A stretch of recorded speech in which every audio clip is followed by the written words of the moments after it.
Libre Santé. Une émission de Lionel Chalex avec le docteur Jacques-Michel Lacroix. 60 minutes pour tout savoir sur la santé. CLC Média, votre web radio. Bonjour à toutes et à tous, nous nous retrouvons en direct ici de nos studios à Coutras. Je vais dire pour une fois un peu plus que Coutras, parce qu'on m'a dit mais Coutras c'est où? Parce qu'on ne nous écoute pas que dans un rayon de 30 km. Et donc, je vous le dis, Coutras c'est en Gironde, pas loin de Libourne, pas loin de Saint-Émilion, mais je ne dirai pas davantage. Voilà, c'est dans ce secteur-là, nous ne sommes pas loin de la Charente, pas loin de la Dordogne.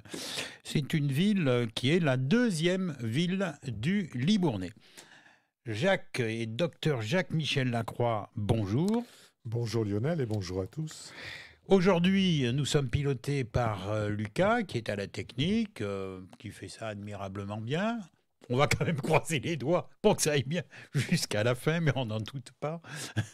Mais bon, voilà, merci à Lucas qui a rejoint l'équipe de CLC Média et qui est aux manettes tout seul pour la première fois aujourd'hui. Un ancien de la vidéo, connu dans la région, du reste. Je vais vous faire un peu de pub aujourd'hui. Président d'une association de vidéo.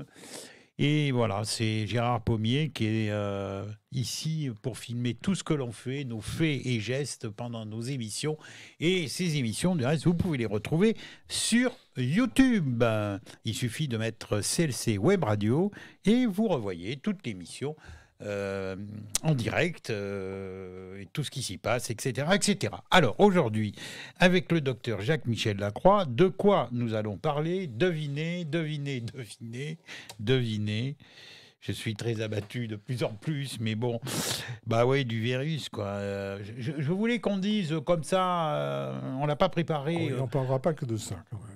Non, c'est vrai. Mais deux, trois mots sur le virus, parce qu'il se dit encore plein de choses. Je pense, moi, ça n'engage que moi, ce que je vais dire, bien évidemment. Je pense qu'on nous ment sur les chiffres pour les personnes vaccinées, parce que c'est une course au vaccin. En plus, j'aimerais préciser que le vaccin vous couvre pour éviter la maladie que jusqu'à un certain degré. Vous m'arrêtez, cher docteur, que jusqu'à un certain degré. Vous l'aurez peut-être moins fort, je ne sais pas, il y a encore que. Il n'y a pas de... Voilà. Et que, bon, il ne faut pas oublier deux choses.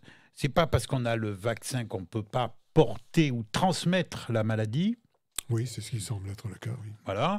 Et je voulais dire une autre chose. Je ne sais plus laquelle, mais ça va me revenir. Je l'ai perdu en route. Voilà, Lucas, toi, c'est les inconvénients d'être derrière le micro et d'avoir un âge avancé comme moi. Je n'osais pas le dire. Je prends les devants. Alors, puisqu'on part sur la vaccination, ça, je l'avais gardé en bref. Ah oui, pardon, docteur Lacroix. Oui, et puis pensez aux effets secondaires, quoi. Moi, j'ai encore lu hier un autre mort signalé suite. Alors bon, bien sûr, c'est peu de gens par rapport aux millions de gens qui ont été vaccinés, mais enfin bon, voilà, ça a été comptabilisé, le nombre de morts depuis le début ici en France. Je parlais depuis le début de la vaccination. Voilà. Oui, c'est effectivement. Bon, il y a assez peu, il faut bien le dire, d'effets secondaires. Mais quand il y en a, il semble qu'ils soient graves. Mais ça reste quand même très marginal. Je veux dire, il ne faut pas remettre en cause la vaccination pour ça. Mais le problème, c'est que moi, je suis pour la vaccination. Mais je suis un peu réticent vis-à-vis de ces vaccins qu'on nous propose et qu'on nous impose, plutôt même, alors qu'ils ne sont pas au point. Alors que les phases d'études ne sont pas finies. Parce que pour faire un vaccin, il y a une phase 1 d'abord qui est faite chez les animaux, de façon à savoir si le produit est efficace. Ensuite, il y a une phase 2, de façon à savoir s'il propose des effets secondaires importants. Et après, il y a une phase 3 qui, à plus grande échelle, où on note tout. L'efficacité, les effets secondaires, enfin, etc. Et actuellement, avec tous ces vaccins, nous sommes en phase 3. Cette phase 3 n'est pas finie. Normalement, l'autorisation de mise sur le marché n'est faite à la fin de la phase 3. Tu croyais qu'on en était même encore à la phase 2? Non, là, on est en phase 3. Vous croyez que la phase 2 se terminait en juillet? Non, je crois que c'est... Non. Enfin, en tout cas, pas ceux qu'on utilise là actuellement. Mais, donc, ce seront sans doute...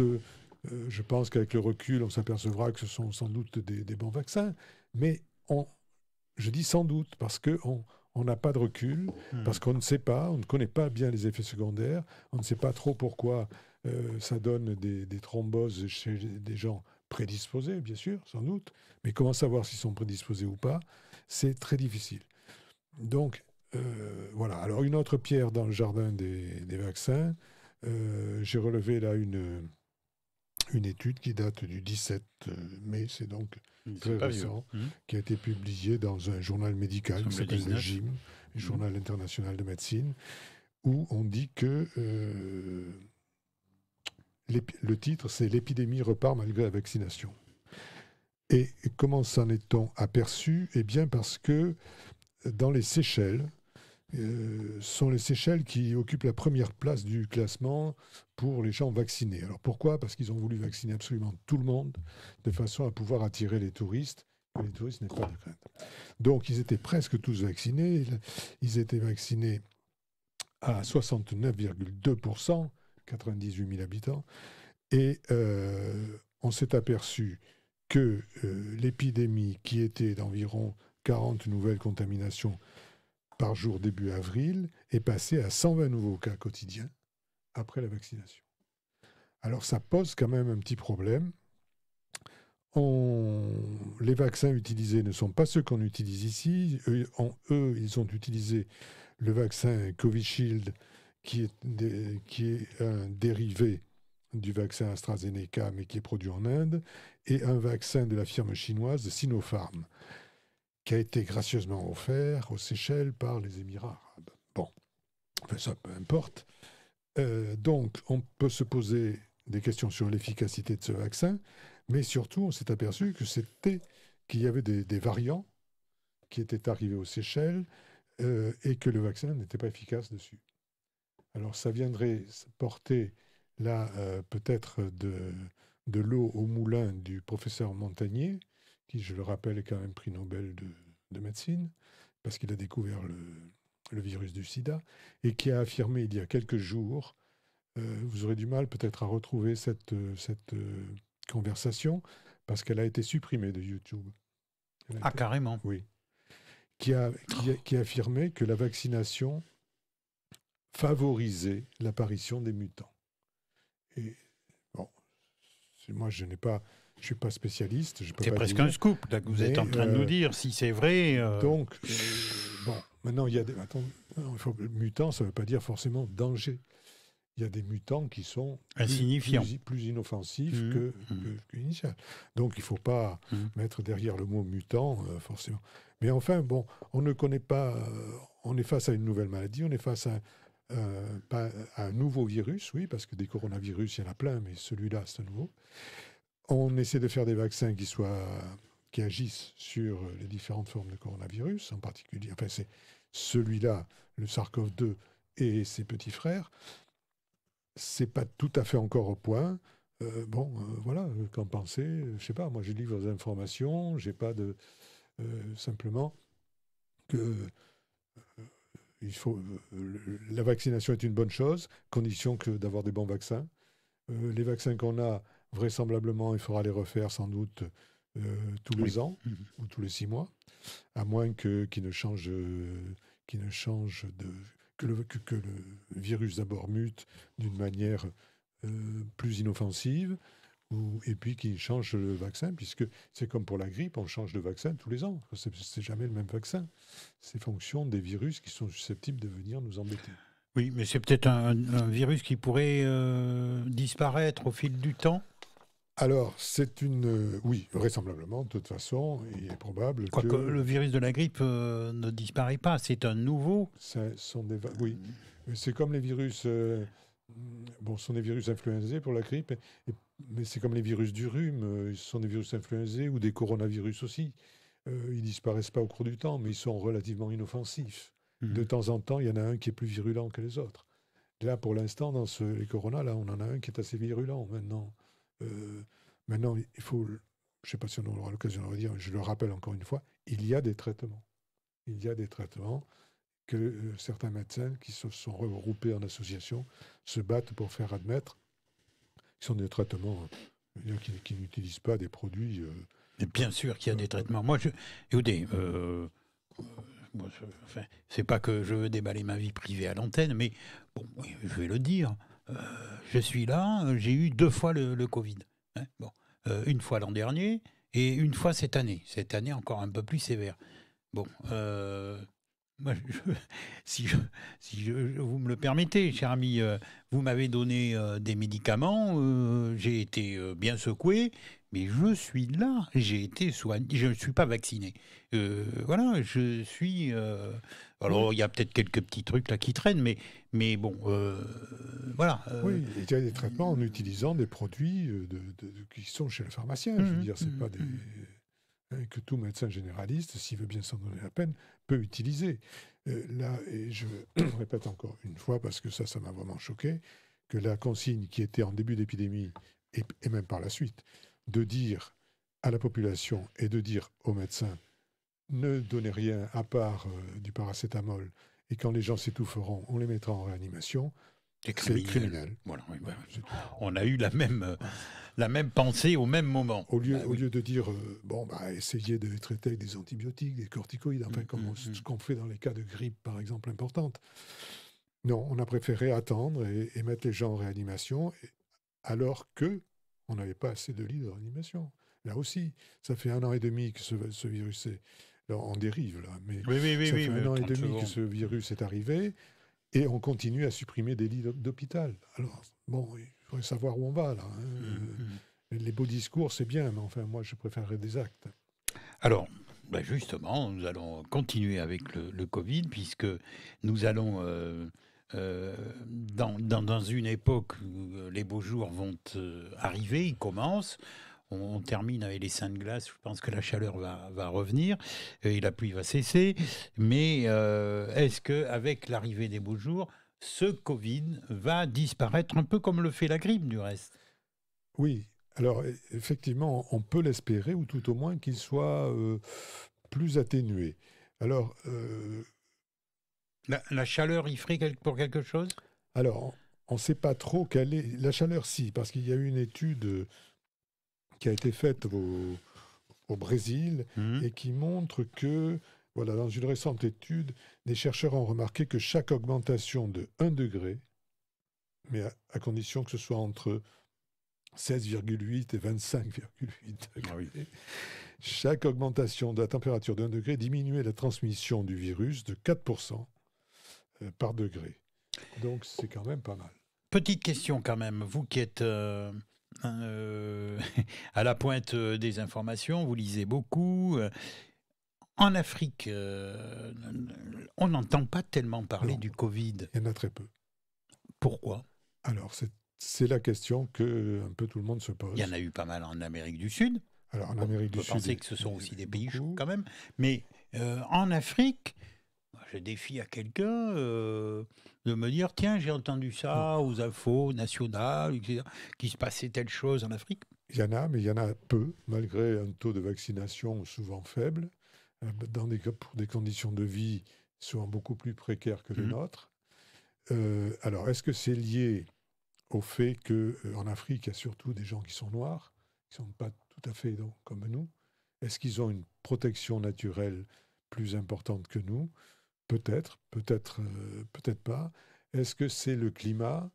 Il semble que les UV du soleil auraient une action bénéfique sur le virus. Alors, on sait que les UV favorisent la création de vitamine D chez l'homme par la peau, l'exposition. Et on sait que la vitamine D aussi est un bon moyen préventif pour stimuler ses défenses, pour lutter contre le virus. À tel point d'ailleurs que je crois que c'est en Grande-Bretagne, oui, qu'ils ont décidé de distribuer de la vitamine D à la population. Donc, ceux qui nous écoutent, qu'ils achètent une ampoule de vitamine D à 50 000 unités, ils en prennent une par semaine, tant que cette épidémie fait rage, ça devrait sinon les protéger totalement, mais tout au moins augmenter leur possibilité immunitaire pour lutter contre ce virus. Et alors, en Afrique, on ne sait pas trop pourquoi, effectivement. Il y en a moins que chez nous. C'est surprenant en plus c'est que personne n'en parle. Bon, c'est une population plus jeune aussi que chez nous. Donc il y a ça, il y a l'ensoleillement, et puis il y a le fait que c'est une catégorie humaine un peu différente, puisque ils ont peut-être euh, un mode physiologique qui leur permet de mieux lutter contre ce virus. Peut-être, peut-être pas, je ne sais pas. En tout cas, ils sont bien impactés par contre par Ebola, par le virus Ebola. Donc ils ne sont pas à l'abri aussi de Pas... certains virus. Ah oui, oui, pas du tout, oui, ça c'est sûr, c'est sûr. Alors, l'hiver favorise la propagation des virus. On vient de dire que l'été pourrait peut-être atténuer cette propagation. Alors, on peut espérer parce que donc il y a l'exposition aux rayons ultraviolets par le soleil. Et il semblerait aussi qu'une température plus élevée et une humidité relative plus élevée réduisent considérablement la transmission du Covid. C'est-à-dire humidité aussi plus élevée. C'est-à-dire un temps chaud et humide, réduit alors qu'un temps froid et sec, par exemple, le favorise. Quand il fait froid et que les gens disent « Oh, ça va tuer les virus oui. », erreur, c'est l'inverse. Ah oui, même pour la grippe ? Alors, pour la grippe, je ne sais pas, je n'ai pas vérifié. D'accord. Donc, l'été, la lumière du soleil pourrait avoir un effet protecteur contre la Covid.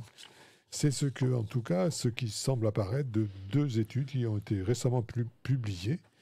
La première qui a fait remarquer une mortalité moindre dans les zones où l'exposition solaire est accrue.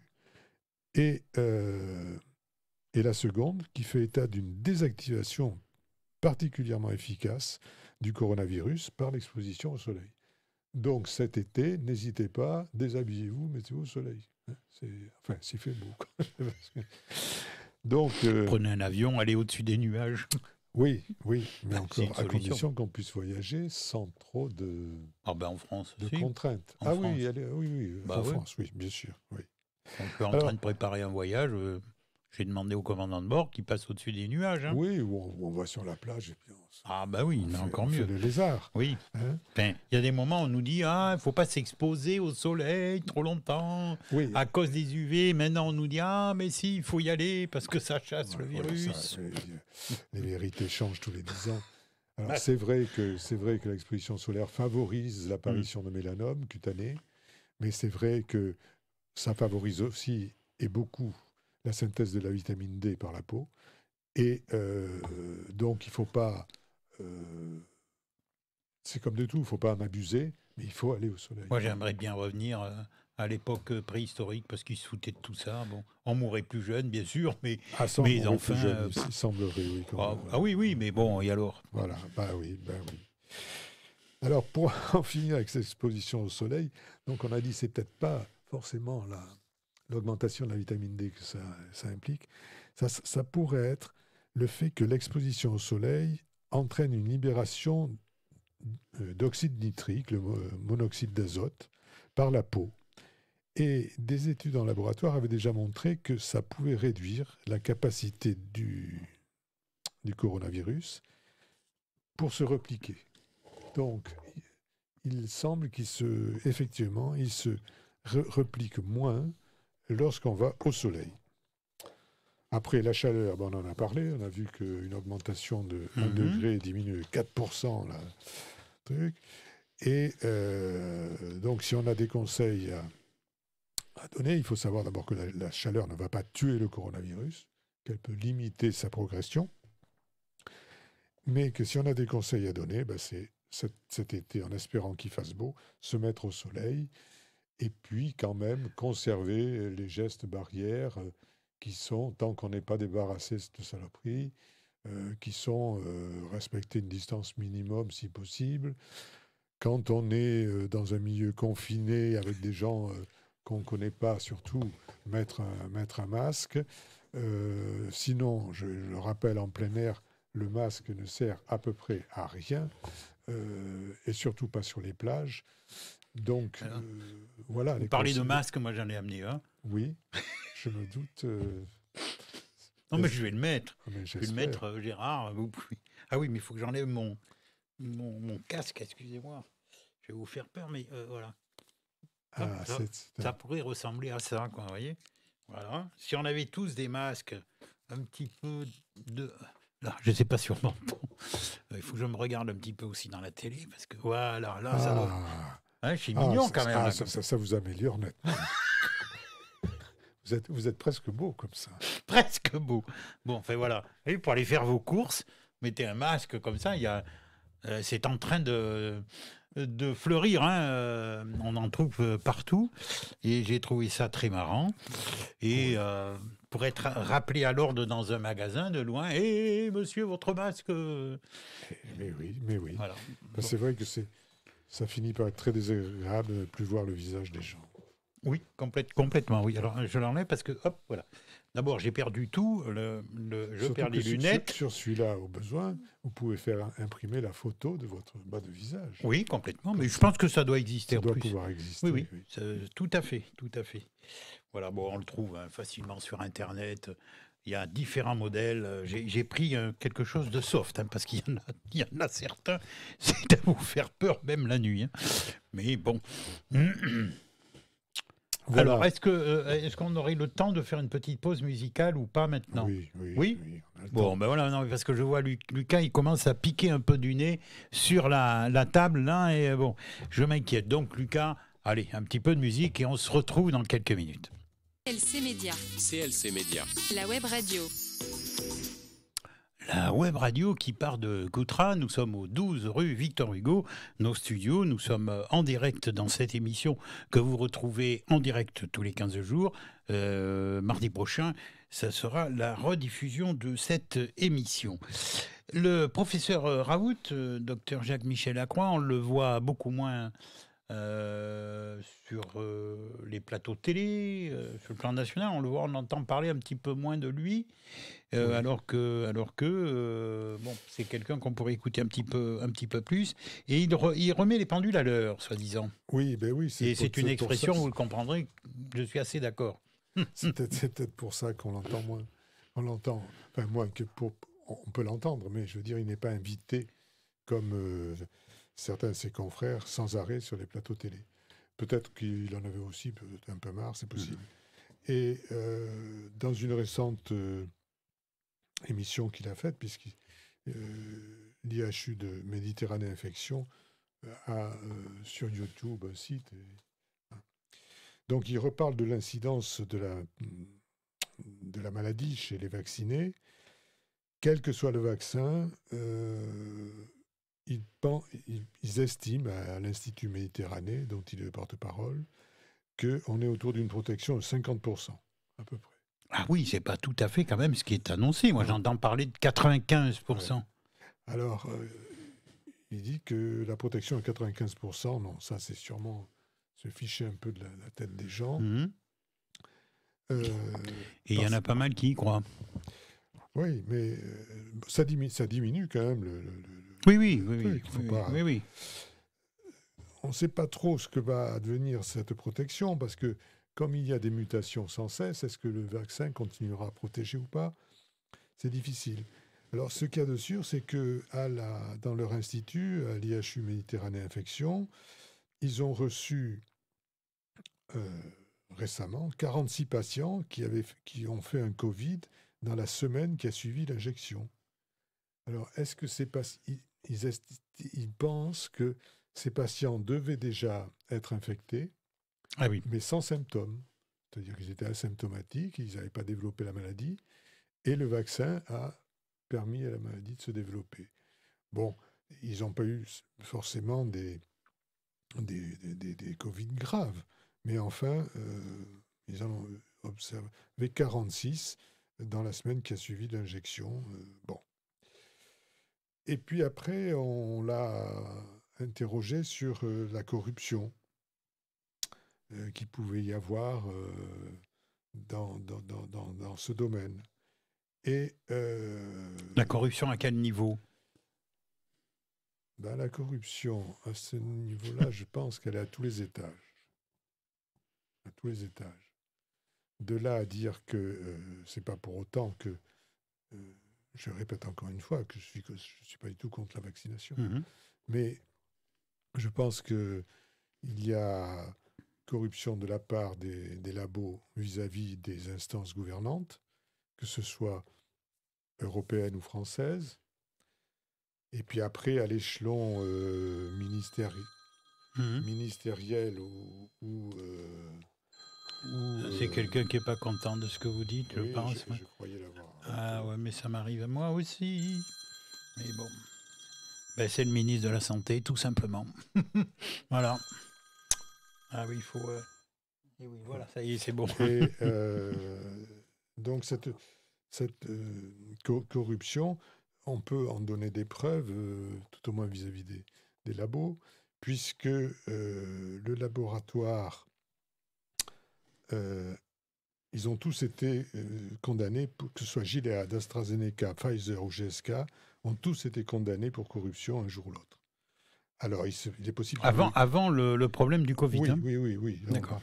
Alors, Gilead avait été condamné à 97 millions de dollars, Pfizer à hauteur de 60 millions pour des corruptions de dirigeants, AstraZeneca, pareil, et GSK avait été condamné pour corruption en Chine. Donc, tous ces laboratoires... C'est important ce que vous êtes en train de nous dire. Non, mais c'est exact. Et même en plus de ça, il y a là un cas qui ne cite pas, mais que j'avais cité dans un de mes bouquins, c'est que je ne sais plus quel est ce labo américain qui, il y a une quinzaine d'années, avait mis sur le marché un nouveau médicament, et on s'est aperçu, après une large diffusion, qu'il provoquait des infarctus du myocarde. Pas chez tous les patients, évidemment, mais chez un nombre non négligeable des cas. Ce qui fait qu'il a fallu le retirer du marché. Et il y a eu une enquête, parce que les Américains, quand ils font des enquêtes, quand ils vont en général jusqu'au bout, et on s'est aperçu que lorsque le labo avait mis sur le marché ce médicament, ils savaient qu'il y avait ce problème, mais ils ne l'ont pas dit. Alors, il a été condamné très lourdement par le tribunal américain, mais très, très lourdement, c'est de l'ordre d'1 milliard. Oui, mais ça coûte très cher chez eux. Mais l'enquête journalistique qui avait été faite a montré que grâce à ce médicament, ils avaient gagné 7 milliards. Donc, ils ont payé 1 milliard d'amende, mais ils en ont gardé 6 quand même. Donc, la corruption à ce niveau-là, les enjeux économiques sont tels et tellement importants qu'on ne peut pas avoir de données vraiment... On ne peut les avoir qu'au bout moi, je serais assez proche de ce que vous dites. Bon, j'ai peut-être pas tout à fait les mêmes réserves que vous, mais moi, je pense qu'aujourd'hui, on entend tout et n'importe quoi. Et que moi, mon opinion aujourd'hui, si je peux en donner une à l'antenne, mais je ne crois plus personne. Voilà. Je me suis fait cette raison-là. Et chanter, bel oiseau, beau parleur, tout ce que vous voudrez, mais bon, voilà. Doublement, maintenant, nous sommes pas loin d'élections cantonales, départementales, régionales, nationales, et en avant, et on n'est pas encore au bout de ce qui pourrait se dire, voilà, dans tous les sens. Donc, je ne crois plus en rien. Je pense qu'il faut se prendre en main soi-même, avoir ses propres convictions, se renseigner sûrement, à droite, à gauche, peut-être. Bon, et puis faire ça. Je pense que c'est ce qu'il y a de mieux, faire sa propre opinion, mais de surtout ne pas être un mouton de panurge, c'est tout. Et après, en son âme et conscience, bien évidemment. Non, mais je crois que vous avez parfaitement raison. Je sais pas. Moi, c'est ma conviction aujourd'hui. Bon, dire qu'on est contre le vaccin, je pense que c'est une absurdité. Comme être hyper confiant avec le vaccin, c'est aussi pour moi une absurdité. Mais bon. Non, je crois qu'effectivement, il n'y a pas de vérité, quoi. Il faut essayer de naviguer un peu à vue. Et puis voilà. Le vaccin est sans doute quelque chose qui peut être intéressant. Mais Vous savez, depuis notre temps d'enfance, on nous en injecte des vaccins. Oui, mais cela, on a du recul, on sait Moi, ce qu'on fait. j'ai été malade à cause d'un vaccin. Étant gamin, le BCG en particulier, j'ai pas été le seul du reste, mais bon, moi, ça m'avait, on va dire, bien rendu malade. Hein. Bon, après, j'ai eu les autres vaccins, le tétanos, la polio, enfin, toute la... Pour en finir avec cette corruption, et avant la nouvelle pause, je voudrais simplement rappeler aussi que il y a eu sûrement une très grosse corruption pour pouvoir avoir fait acheter par l'Europe je ne sais combien de millions de doses de Remdesivir et l'autre dont je ne me souviens plus le nom, qui sont des médicaments qui ont fait la preuve de leur inefficacité et qui ne sont même plus distribués, vu qu'on sait qu'ils ne servent à rien. Et on en a acheté plusieurs millions de doses. L'enjeu financier que ça doit représenter, mais les sommes... Ça doit tomber, c'est vrai, ça a tombé à la renverse. Bon, alors, on va faire une nouvelle pause.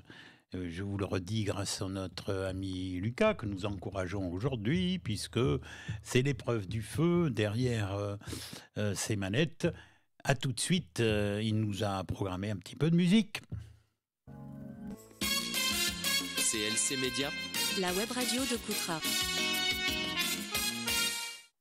Je vous rappelle que nous sommes en direct dans l'émission Libre Santé avec le docteur Jacques-Michel Lacroix et nous parlons bien évidemment du sujet le même depuis presque un an, mais on vous apporte des informations parfois presque exclusives.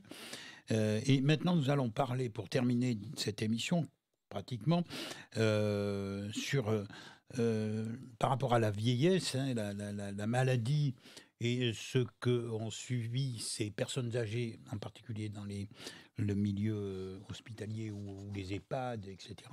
Bon, il y a eu des moments assez tragiques, hein, des gens qui sont décédés ou qu'on a, je ne dis pas abandonnés, ça serait peut-être un petit peu exagéré, mais voilà, qui ont été... on ne pouvait plus les voir, des situations très difficiles. Voilà, c'est un scandale, c'est un pur scandale de ne pas pouvoir assister ses proches quand ils sont sur le point de mourir. Est-ce que c'était, docteur, est-ce que c'était justifié ? À mon avis, pas du tout. Parce que quand l'infirmière ou l'aide-soignante va faire des soins auprès de ces gens-là... oui, mais elle est protégée. Elle est protégée. Dans ce cas, on demandait à la famille de mettre une blouse, même une surblouse, une charlotte sur le... un masque, et puis à ce moment-là, pourquoi les empêcher d'aller les voir, ne serait-ce qu'une demi-heure ? Évidemment, passer la journée, ça aurait posé des problèmes d'intendance. Ça a été des mesures purement administratives qui ont été laissées au bon vouloir des directeurs d'EHPAD et directeurs des hôpitaux, qui, sans doute ne voulant prendre aucun risque, de crainte qu'on puisse leur reprocher après quoi que ce soit, ont d'une part interdit les visites et interdit les sorties des gens en EHPAD. Il faut savoir que les gens en EHPAD, déjà, c'est assez difficile pour eux, et on parlera après de ce qui a fait l'actualité récemment. C'est assez difficile pour eux parce que c'est un changement radical de vie. Le fait pour une personne âgée de partir en EHPAD ou en maison de retraite parce qu'il sait que c'est son dernier voyage, son dernier truc. Alors, ils vivent souvent dans le déni d'une situation qu'on refuse forcément, inconsciemment, hein. Et puis avec le souvenir des jours heureux qui permet de rendre le quotidien plus acceptable. Mais il y a un jour, la maladie s'y met et la réalité apparaît et on ne peut plus rester chez soi. Alors, dans ce cas, soit la famille vous prend, ce qui est maintenant extrêmement rare, vu que les gens travaillent, etc. Soit il y a les maisons de retraite et les EHPAD. Il y a des services sociaux avant qui sont souvent efficaces pour porter les repas à domicile.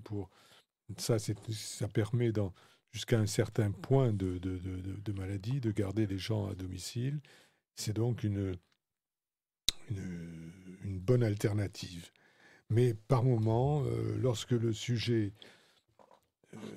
malade ne reconnaît plus ses proches et qu'il est sujet à des fugues, je pense là aux gens malades qui ont la maladie Alzheimer, par exemple, ou d'autres démences, et qui se met en danger, il est incapable de vivre sans surveillance. Donc il faut bien le mettre dans... Le maintien à domicile devient impossible. Alors il faut... Enfin, il y a aussi des personnes spécialisées qui peuvent se rendre à domicile. Oui, oui. Souvent, on fait une grave erreur, pardonnez-moi de cette petite incursion, mais une personne à domicile ne va pas coûter parfois plus cher que de mettre la personne à l'EHPAD. Absolument. Mais parce que c'est des tarifs prohibitifs pour moi, tout ça. Mais avoir quelqu'un 24 heures sur 24 à domicile, c'est difficile. Enfin, c'est quand même très onéreux. Avoir quelqu'un 4 heures par jour... Je ne crois pas que ça coûte plus cher que l'EHPAD. Moi, je ne pense pas. Bon. En tout cas, c'est sûrement la meilleure solution quand on peut le faire. Ça, c'est certain. Parce que lorsque le placement dans un centre spécialisé devient presque obligatoire, ce n'est pas à la portée des plus modestes. C'est sûr. Ça les oblige parfois à vendre le peu de biens qu'ils ont. Scandaleux. Et c'est-à-dire que souvent, quand les gens rentrent en maison de retraite et qui n'ont pas les moyens de payer leur... on s'adresse bien sûr à la famille, et quand la famille ne peut pas, on leur propose de vendre la maison qu'ils ont mis une vie à Merci. bâtir. Et ce qui rend... C'est une sorte de... Cette dépossession ne fait qu'aggraver le sentiment de solitude que ces gens peuvent avoir. Mais mes propos vont sûrement pas être partagés, mais tout ça pour l'égoïsme de certaines personnes, moi j'aurais tendance à dire. Parce qu'on ne veut plus s'embêter aujourd'hui. Oui, ça c'est vrai. On met vite un voie de garage et on continue sa propre vie. Et, voilà, bon. Enfin, je pense que ça mériterait... on peut en discuter. L'EHPAD... franchement, enfin bon, c'est déjà, pourquoi pas, mais ces tarifs prohibitifs, on ne va pas me dire qu'une personne de 85 ans, 90 ans coûte même en personnel. J'ai eu des proches de moi propriétaires d'EHPAD. Bon, voilà, ils partaient souvent en voyage, quoi. Non, mais absolument. Et alors, le problème, c'est que l'épidémie du coronavirus n'a fait qu'aggraver les choses. Avec le scandale des maisons de retraite, dont le directeur empêchait les visites. Et en plus de ça, à ce moment-là, on peut se dire... on va chercher sa mère ou son père qui est là, puis on le prend chez soi le temps.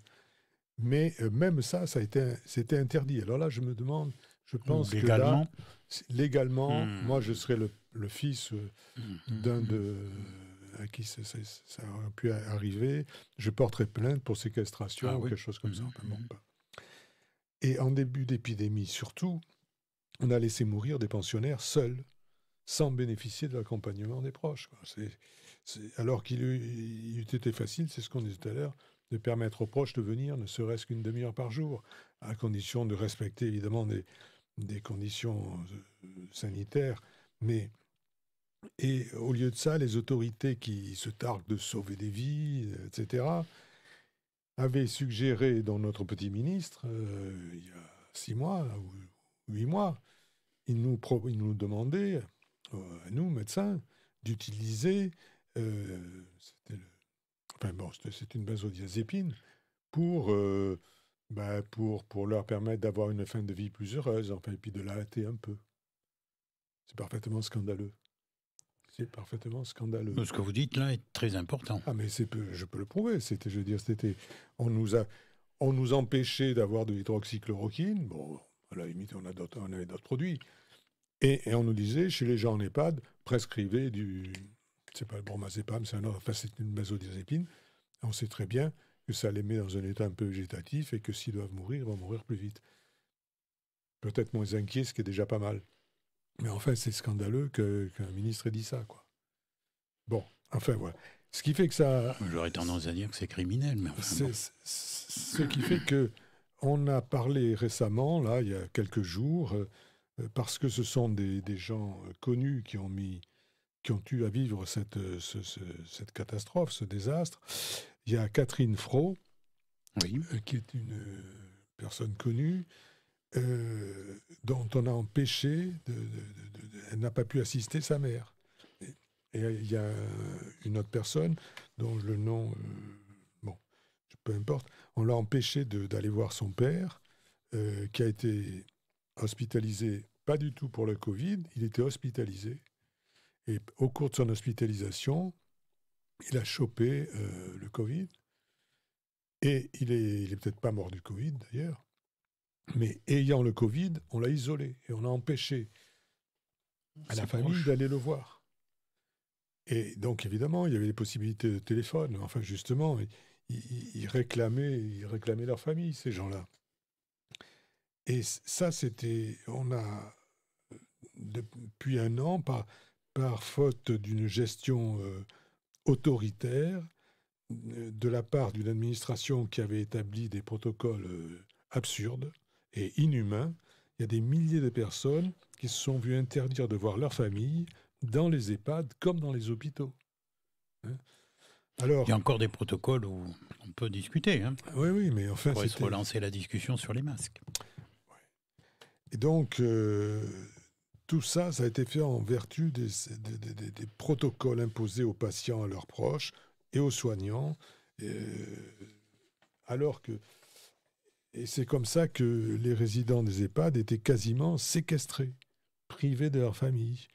Et comme si nos vieux, nos grands-parents, nos parents appartenaient à l'État, comme c'était un bien d'État. Bon. Donc, il y en a qui sont morts de chagrin, parce que ils savent qu'ils sont là, c'est leur dernier... le dernier endroit où ils vont vivre. Si en plus on les coupe de l'extérieur et de leur famille, ils n'ont plus qu'à se laisser mourir en se disant pourvu que je meure vite. Alors c'est un protocole qui reste honteux. Alors il a été appliqué malheureusement dans beaucoup d'endroits. Dans beaucoup d'endroits. Et je ne sais pas s'il y a encore. Alors on peut espérer que ça peut changer. Alors, il y a donc des personnes connues, heureusement, heureusement, malheureusement pour elles, mais qui ont été dans cette situation et qui ont donc pu alerter plus facilement que s'ils n'avaient pas été connus des autorités et qui ont lancé un collectif qui s'appelle Tenir ta main et qui ont lancé aussi une pétition qui a actuellement 40 000 signatures. Ils ont raconté ça dans différents médias. Évidemment, c'est toujours les mêmes. Marianne, Figaro Vox, CNews, Sud Radio. Voilà, les autres en ont quasiment pas parlé, parce qu'il ne faut pas en parler. Parce qu'il y a une bien-pensance, et puis le reste. Oui. Bon, il y a Stéphanie Bataille aussi, une actrice qui a perdu son père dans des circonstances similaires. Donc ils ont décidé de réagir pour continuer, pour essayer de faire en sorte que ça ne se reproduise pas. Ils ont créé ce collectif. Allez sur Google, vous tapez « Tenir sa main », vous allez voir ce collectif. Et au besoin, signer la pétition. Car c'est une vision technicienne et matérialiste de l'homme qui empêche de voir les besoins fondamentaux, quoi, on n'est pas qu'un assemblage d'atomes et d'organes, c'est autre chose. Donc je ne vous parle pas des détails qu'ils ont racontés parce que c'est assez affreux, quoi. On vous annonce que votre père ou votre mère est morte et puis on vous dit venez chercher le corps et puis vous avez un grand sac fermé. Je pense que malheureusement, dans les mois à venir, nous apprendrons encore des choses très désagréables, très certainement. Alors, et on en parlera encore bien longtemps. Même, il faut espérer que leur action portera ses fruits et qu'il y aura peut-être des décrets ou des lois pour éviter que ça ne se reproduise. Parce qu'il n'y a aucune raison. Ils auraient eu la peste, qu'est-ce qu'on aurait fait, quoi? On aurait mis le feu à l'EHPAD. Nous allons devoir nous quitter, cher docteur Jacques Michel. Les brèves amusantes, mais vous les gardez pour dans 15 jours. Pour la prochaine fois. Je ne dis pas qu'on commencera avec ça, mais bon. Merci de votre venue. Je vous rappelle que cette émission est rediffusée mardi prochain entre 17h et 18h et on se retrouve, nous, pour une nouvelle émission toute neuve dans 15 jours. Dans 15 jours. Bonne soirée, docteur Jacques-Michel Lacroix. À bientôt. Libre Santé, c'est fini. Je vous retrouve dans quelques minutes pour 58 minutes. Nous allons parler de toilettage de chiens.